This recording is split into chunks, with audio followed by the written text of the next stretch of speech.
Buenas y bienvenido de vuelta a Crónica Libre. En el episodio de hoy vamos a estar hablando sobre Estados Unidos, debate vicepresidencial y por qué realmente importa. Bolivia, las próximas elecciones y una reflexión sobre las dictaduras. Argentina, el conocimiento como motor de la economía. Esto es Crónica Libre y esperamos que lo disfrutes.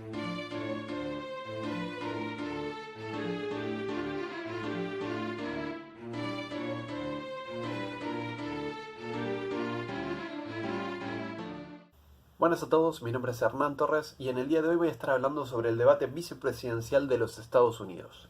Fue hace muy poquitos días, el primero, como ya sabrán, fue el debate presidencial de los Estados Unidos, lo tratamos en el capítulo anterior, y en el día de hoy voy a estar hablando del debate vicepresidencial, que es el que le sigue, que se realizó hace muy poquitos días. Esto fue el día de ayer, a la noche, depende de cuando vean el video, van a pasar un par de días más.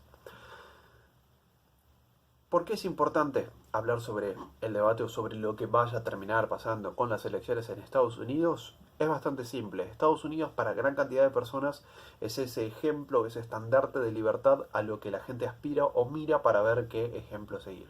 Se toman cosas buenas de eso, de mirar a Estados Unidos, y hay gente que toma también cosas que no son tan positivas, pero al margen de eso, principalmente porque hay gente que aspira a llegar o busca distintas oportunidades en ese lugar, principalmente por ser un país bastante más libre que la mayoría del resto de países en general en Latinoamérica. Ahora, el... fueron muy distintos los debates. Si alguien vio el debate presidencial, fue mucho griterío. En mi opinión va a ser distinta a la de Valentín, que fue quien hizo el análisis el capítulo pasado. Yo creo que en cada encuentro de temas que hablaron, Trump pasó por encima completamente a Joe Biden.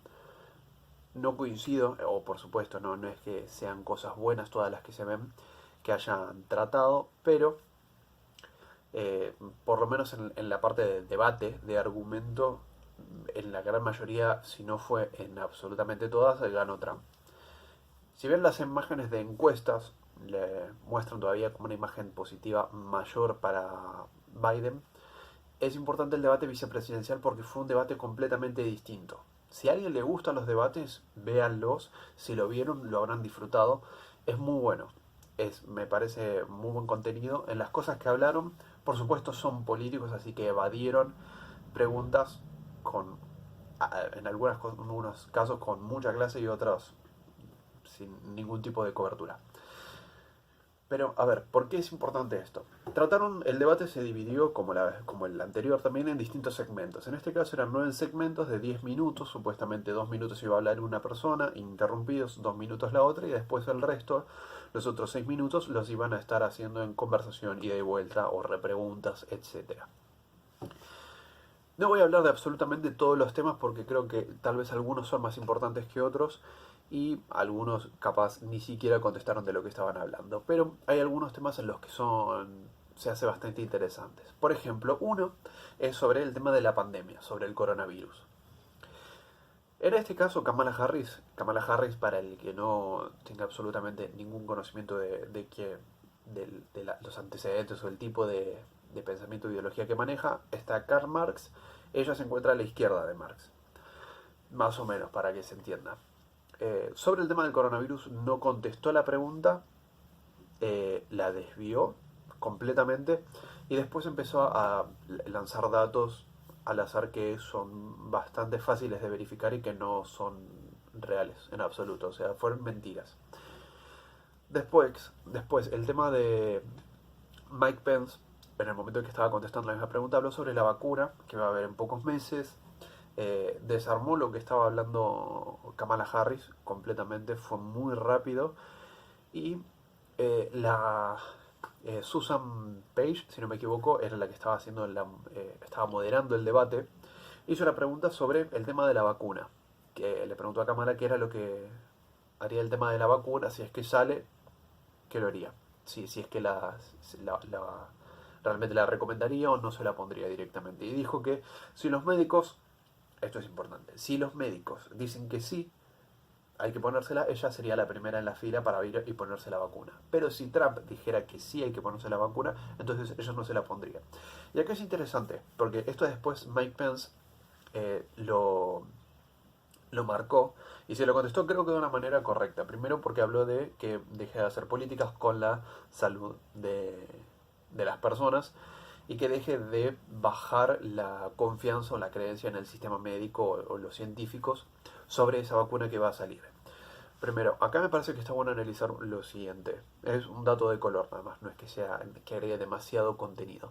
Pero, a ver, no creo que ninguna persona piense de la misma forma en esto, pero si los médicos recomiendan una vacuna, perfecto. Vas y la recomendás, te la inyectás, lo que sea. Pero si Trump recomienda la vacuna, ahí no lo harías. No creo que Donald Trump, presidente de los Estados Unidos, recomiende una vacuna que ningún médico recomiende en absoluto. Que imagínate que todos los médicos dicen no, no te pongas esta vacuna porque no es segura, no creo que vaya Trump y la recomiende. Y en el caso de que la recomiende, no creo que sea por beneficio propio. No creo que sería ningún tipo de ganancia, no nada. Entonces, ahí lo que dice Mike Pence me parece que tiene sentido y que está en sí defendiendo un poco más a las personas en cuanto a lo de defender la creencia sobre la posible vacuna que puede llegar a terminar de salir antes de que termine el mandato actual de Donald Trump y de Mike Pence. Después hablaron sobre el tema de la edad presidencial. Si porque serían cualquiera de los dos, si gana sería candidato a presidente, sería el presidente con más edad en la historia de los Estados Unidos, por lo menos al momento de finalizar su mandato. Eh, Joe Biden es más grande que Trump, son edades dentro de todo parejas, pero ahí es importante. ¿Por qué? Porque no es algo que no se sepa realmente, pero Joe Biden no es de las personas que esté dentro de todo más lúcidas completamente y es importante el debate vicepresidencial porque Kamala Harris tiene muchas chances, en el caso de que gane la elección, de terminar siendo presidente de los Estados Unidos antes de que finalice ese mandato, sea porque, o capaz después, porque tal vez para una supuesta reelección para el Partido Demócrata después de estas elecciones, en el caso de que ganen las de ahora, seguramente sería ella, o probablemente podría llegar a ir ella como candidata a presidente. En el caso de que Joe Biden no llegue a terminar su mandato por lo que sea, por enfermedad, porque renuncia, la situación que pase, Kamala Harris sería presidente. Entonces es importante para ver el tipo de personas que podría llegar a ser presidente de los Estados Unidos. En este caso Mike Pence evadió la pregunta completamente. Esto estaban hablando sobre si habían hablado sobre el tema de la edad, de si tenían que hablar en el caso de que no pudieran terminar su mandato con su candidato a presidente. Evadió la pregunta Mike y contestó a lo anterior sobre el tema de la vacuna. Que ahí es cuando le dijo a Kamala que no termine bajando la confianza sobre la vacuna para la gente. Y después Kamala también evadió la pregunta completamente. Hablaron después en otro segmento sobre los datos de salud presidencial. Si creen que era necesario poder mostrar los datos de la salud o darlos a conocer al público para una cuestión de transparencia y para saber la persona justamente la capacidad o qué tan habilitado va a estar para cumplir su función como presidente. Kamala desvió la pregunta y empezó a apuntar contra los impuestos de Trump, contra la reducción de los impuestos.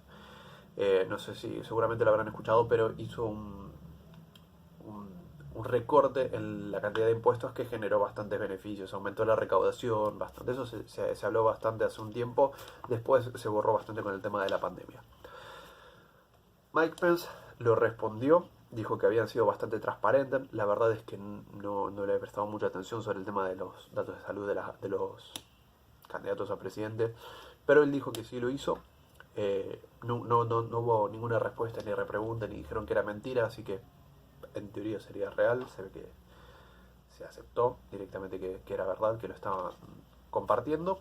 Y pasaron al tema de economía. Kamala Harris dijo que lo primero que iban a hacer era, y esto es también ahora sí más importante en cuanto al tema de las libertades, iban a cancelar el recorte de impuestos que había traído que creó Trump, que generó más un aumento en la recaudación y bastante, todo la recuperación económica viene en parte por eso, la creación de empleos y demás. También dijeron que van a subir o van a poder... dentro de la pregunta le preguntaron sobre si... sobre las distintas planificaciones que tenían para la recaudación o para el desarrollo de la economía. Esto suena muy latinoamericano, pero que iban a hacer si era verdad que iban a hacer una recolección, una recaudación por 3 trillones de dólares en impuestos a la riqueza, a los ricos, a las personas ricas. Esto suena muy latinoamericano. Es bastante conocido acá, bastante hablado. Kamala lo que contestó era que iba a cancelar automáticamente ese recorte de impuestos porque beneficiaba solamente a los ricos, a las empresas, para que vayan a hacer sus negocios afuera. No tiene mucho sentido, ¿no?, hacer un recorte de impuestos que le genere más beneficios a una empresa, en teoría, imagínate que fuera ese el objetivo, una empresa que está localmente acá. Si yo le bajo los impuestos, les es más beneficioso hacer negocios acá. No sería más beneficioso en ese caso ir a hacer negocios afuera. Eso sería en el caso de que le subiera los impuestos. Igual, obviando ese comentario que hizo. Mike lo que hizo al hablar de economía, lo primero que hizo fue aclarar qué significa que va a cancelar ese recorte de impuestos. Significa que lo primero que va a hacer es subir los impuestos. Subir los impuestos es menos plata para las personas. Explicó, contó datos supuestamente estadísticos comprobados en el que este recorte de los impuestos que propuso Trump al momento de empezar su mandato le generó a distintas familias ganancias o ahorros entre 2.000 y 4.000 dólares anuales gracias a este recorte de impuestos. Y aclaró justamente que cancelar o abolir ese recorte de impuestos que había hecho Trump es aumentar los impuestos, porque cancelas un recorte, los impuestos vuelven a subir. Lo aclaró de vuelta, después Kamala lo negó otra vez diciendo que no iba a subir los impuestos, pero es bastante fácil de entender que es así, 2 más 2, 4, no cambia mucho. También habló sobre el tema de la recuperación económica en el tiempo de Obama. Pero eso es otro tema, porque fue recuperación lenta, es verdad, desde la Gran Depresión. Y habló sobre también que habían, tanto Biden como Kamala Harris, habían hablado sobre banear completamente los combustibles fósiles y banear también el fracking. El fracking es una técnica para sacar minerales, recursos y distintos tipos de combustibles de la roca madre. Lo pueden buscar en internet, lo van a entender mejor de cómo lo estoy explicando yo. Pero es verdad que durante distintas campañas lo han anunciado varias veces que lo iban a banear completamente. Combustibles fósiles, o sea, la nafta, petróleo, lo banearían completamente, y también el fracking. Eso sería un gran golpe para muchísima industria. Imagínense la cantidad de industrias que funcionan a través o que ganan plata o que utilizan algún tipo de combustible fósil. Cualquiera. Todas esas empresas se verían completamente perjudicadas porque está prohibido el uso de combustibles fósiles. No, ni las empresas que lo producen, ni las empresas que generan la infraestructura necesaria o las máquinas para poder producirlos, extraerlos, transportarlos, es un golpe súper duro a la economía y costaría muchísimos puestos de trabajo. Hablaron después sobre el cambio climático y se conecta bastante bien con lo que estábamos hablando recién, y también durante el debate quedó bastante bien conectado.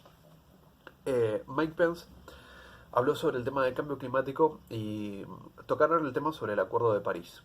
Y ahí habló que, no sé si se acuerdan, que Trump, una de las también, al principio de su mandato, hizo a Estados Unidos salir del Acuerdo de París. El Acuerdo de París es un acuerdo sobre las emisiones y demás cosas, el tema del cambio climático, justamente.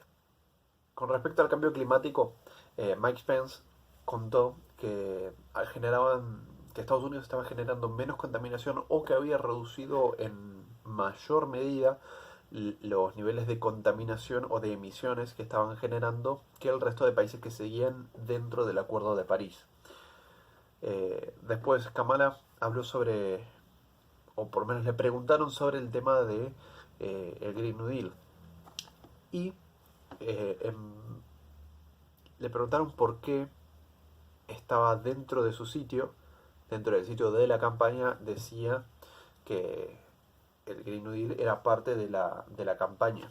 Y también Mike Pence, después, la junta, si se entiende, Mike Pence también le preguntó a ella por qué, si el USA Today, que es donde trabaja la que estaba haciendo de moderadora, Karen, y por qué ese mismo sitio había publicado que toda la campaña de Biden y de Harris estaba alrededor del Green New Deal, cuando ellos dos en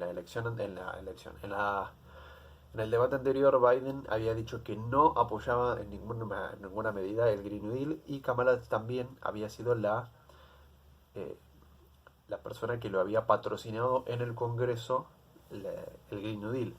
Las dos personas, Biden y Kamala Harris, lo habían promocionado, habían estado a favor, lo habían directamente patrocinado en el Congreso, y ahora simplemente están diciendo que no están de a favor en ningún momento, de ninguna manera. Y es interesante porque en el mismo debate presidencial lo habían defendido. Biden lo había defendido, el Green New Deal decía que iba a mejorar un montón de edificios, que iba a pagar por sí solo y que iba a generar ingresos y iba a generar plata. Ahí Trump le había preguntado si entonces estaba a favor, lo estaba defendiendo el Green New Deal, y Biden dijo: no, yo no apoyo el Green New Deal. Nada, no es del todo entendible qué es lo que pasa ahí. Sería mucha plata la que tendrían de gasto público y mucha plata la que necesitarían recaudar para, para poder llevarlo a cabo. Sería un golpe bastante fuerte de vuelta también a la economía y al bolsillo de las personas, a la propiedad privada de cada persona, su plata. Lo que trabaja, lo que gana, le sacarían más plata para poder conseguir eso, para poder conseguir hacer que funcionara. Cuando le preguntaron estas cosas, Kamala de vuelta desvió completamente del tema y atacó directamente de vuelta a Trump con cualquier cosa. Después hablaron sobre el tema de China y cómo es la relación, cómo ven la relación entre Estados Unidos y China. Mike Pence apoyó lo que estaba hablando, lo que ha hablado Trump varias veces sobre que hay que hacer responsables a China sobre el virus que esparció al mundo el comunismo. Y después Kamala Harris hizo prácticamente una defensa de China y hablaron muchas otras cosas, pero lo más resumido sobre todo lo que dijeron es eso. Mike Pence dijo que hay que hacerlos responsables y Kamala Harris los defendió y prácticamente apoyó el hecho de estar, entre muchas comillas, sometidos a China. Después Mike preguntó si iban, porque hablaron del tema de la Corte Suprema de Estados Unidos. No sé si estuvieron escuchando, en el debate anterior también lo hablaron, pero hay un lugar libre dentro de la Corte Suprema de Estados Unidos que tiene 9 jueces. Hay un lugar libre y como actualmente es el gobierno de Donald Trump, tiene permitido poner el juez, ellos. Elegir, por lo menos promocionarlo y ver que se lo apruebe y que quede cumpliendo ese cargo de juez de los Estados Unidos. Mike Pence, actual vicepresidente de Estados Unidos, vicepresidente de Donald Trump, le preguntó a Kamala si podían contestar una pregunta que ya habían negado contestar varias veces, pero que a la gente le interesaría saber. Es si iban a agregar jueces a la Corte Suprema en caso de que la jueza que ellos estaban queriendo hacer que ingrese a la Corte Suprema terminara entrando. Tiene un nombre particular, pero es algo que hizo Roosevelt también cuando tuvo que aprobar el New Deal, porque la Corte Suprema lo había negado, de agregaron más jueces y lo terminaron haciendo. Pero lo que está hablando es justamente si van a atacar la división de poderes, la independencia de poderes, agregando más jueces para terminar consiguiendo lo que estaban queriendo. Es peligroso esto, porque tampoco lo contestó en ningún momento. Entonces, a ver, como argentino, conocemos, por lo menos los que sean argentinos conocen bien el tema de qué es lo que pasa con la división de poderes. Es importante, Porque la división de poderes está hecha para que no haya un poder que sobrepase al resto y pise a la población. Entonces, si el poder ejecutivo ataca al poder judicial o al legislativo, al poder que sea, si un poder ataca al otro, lo pasa por encima hasta que consigue lo que quiere, es peligroso, porque nada en absoluto te garantiza que después de hacer eso con ese poder, no lo vaya a hacer con vos. Incluso previene para que el poder judicial, en este caso, tome medidas para proteger a la población después, en el caso de que el ejecutivo haga lo mismo con la población. La idea sería de que el poder judicial sea independiente para poder defender la Constitución, para poder defender el resto de las personas. Podemos ir a un ejemplo súper práctico. Si el Poder Ejecutivo ordena una masacre porque pinta, porque sí, el resto de los poderes lo pueden frenar. A ver, es una locura, no pasaría. Pero está para eso justamente, está para defender y que todo el poder no esté concentrado dentro de una sola persona. Para eso funciona la división de poderes. Y es importante que esto se entienda, porque acá en ningún momento lo negaron, no lo admitieron, directamente lo evitaron y no lo contestaron en absolutamente ningún momento. Hay que tenerlo en cuenta eso. Hola, soy Nicolás Valenzuela y hoy vamos a hablar sobre la Ley de Economía del Conocimiento. Esto es básicamente un programa de incentivos como uno similar al que ya hablamos la semana pasada con el Made in China, bueno, pero para la Argentina. Básicamente lo que buscan es promover la creación de empleo de alta capacitación, ya que estos comprenden el desarrollo de software y desarrollo informático, los audiovisuales, las biotecnologías, las bioinformáticas, las ingenierías en genética, la nanociencia, nanotecnología, aeroespaciales, satelitales y la industria de la energía nuclear. Esta ley fue aprobada en el año 2019, pero en el año 2020 sufrió algunas modificaciones. Básicamente, la gran diferencia es el escalonamiento por volumen, es decir, ¿qué quiere decir esto de escalonamiento por volumen? Quiere decir que mientras más grande la empresa, menos incentivo va a recibir por parte del Estado. Y esto generó un enorme problema, ya que desincentivaba las inversiones, como ahora vamos a repasar en unos instantes.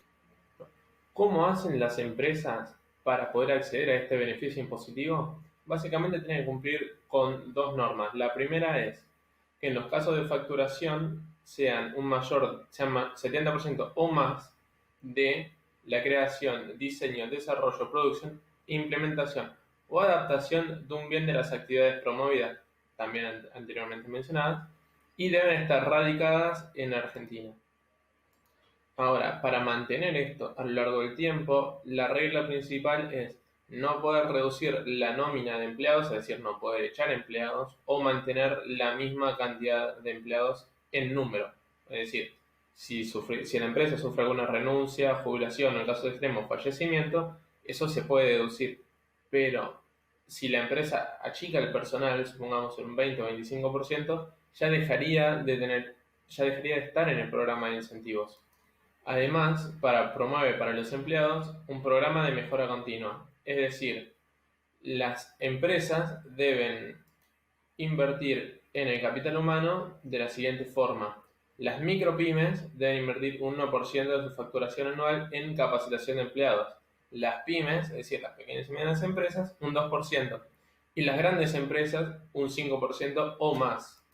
Además, se le tiene especial consideración a los menores de 25 años, que sea su primer empleo, mayores de 45 años o mujeres, que sea su primer empleo en blanco. Entre otras cosas, van a tener un bono intransferible de la FIP, básicamente, o del fisco, como quieran decirle. Básicamente es una refinanciación, ya que este bono va a ser pura y exclusivamente para pago de impuestos de tipo nacional.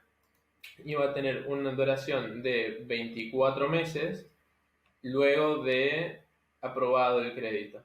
Uno de los grandes puntos a resaltar de la ley es el incentivo a contratar a mujeres, transexuales, transgéneros y personas altamente capacitadas como magíster en ingenierías, ciencias exactas o ciencias naturales, además de aquellos que residen en residencias consideradas de menores recursos o desfavorables. Además, dos de los grandes puntos de esta ley es la creación de un fondo fiduciario para la promoción de la economía de conocimiento, es decir, juntar plata en un fondo para poder desarrollar proyectos y poder dar créditos a nuevas empresas. Y el apartado de exportaciones, ya que deben cumplir con un mínimo, todas las empresas que se apeguen al plan deben cumplir con un mínimo de exportaciones, siendo del 4% para las micropymes, del 10% para las pymes y del 13% para las grandes empresas. Para terminar, vamos a hablar de cómo fue sancionada la ley, ya que en el año 2019 se aprobó básicamente por unanimidad en ambas cámaras y en el año 2020 se dio marcha atrás y se modificó parte de esta ley, teniendo aprobación en diputados de parte del bloque entero del Frente de Todos y de los bloques regionales, con abstenciones de básicamente todo el bloque de Cambiemos y los del Frente de Izquierda. Y en senadores, bueno, se aprobó por amplia mayoría. Con esto quiero cerrar una de las grandes, bueno, la gran noticia es que cuando en Argentina se quieren bajar impuestos, se pueden bajar impuestos. No necesariamente venga de quien nosotros pensamos que van a bajar impuestos, pero una victoria es una victoria y siempre hay que reconocerlo. Lamentablemente, la modificación de la ley fue para mal, ya que, según expresa Heller, era para aliviar el costo fiscal, sea lo que sea eso, o lo que se supone que es, que incurre el gobierno en dar este incentivo. Y no al revés, no es la empresa la que se esfuerza, jamás es la empresa la que se esfuerza para darle plata al gobierno. Bueno, ahora vamos a hablar de las elecciones en Bolivia. La decisión de la presidenta Áñez de renunciar a su candidatura mejoró las perspectivas de Carlos Mesa y de Luis Fernando Camacho, los dos principales rivales del candidato a la presidencia por el MAS de Evo Morales, el economista Luis Arce. Una reciente encuesta de la firma CIES Mori, aplicada días después de la declinación de la mandataria transitoria, puso en evidencia el ascenso del apoyo a Mesa respecto al mes pasado, de 17 a 24% en la intención de voto, mientras que Camacho subió de 6 a 12%. Los analistas consideran que la mejoría obedece a que los votos de Áñez fueron adosados a los dos rivales del partido de Evo Morales. Sin embargo, también el candidato del MAS, Luis Arce, ascendió de 26 a 30%. Pero su diferencia respecto al segundo se achicó y dejó en suspenso su elección como presidente de Bolivia en primera vuelta, para lo que debe llegar al menos a un 40% y conseguir una ventaja mínima de 10 puntos sobre su principal seguidor.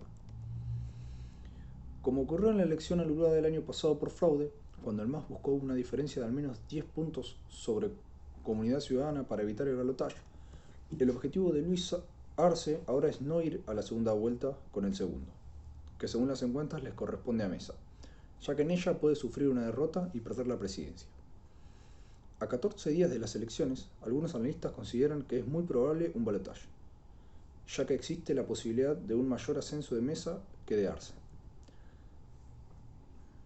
Sobre todo, si en los últimos días de las elecciones se impone el llamado voto útil, que concentre en el segundo ubicado en las encuestas el apoyo del bloque antimasista para no facilitar el retorno del partido de Evo Morales al poder.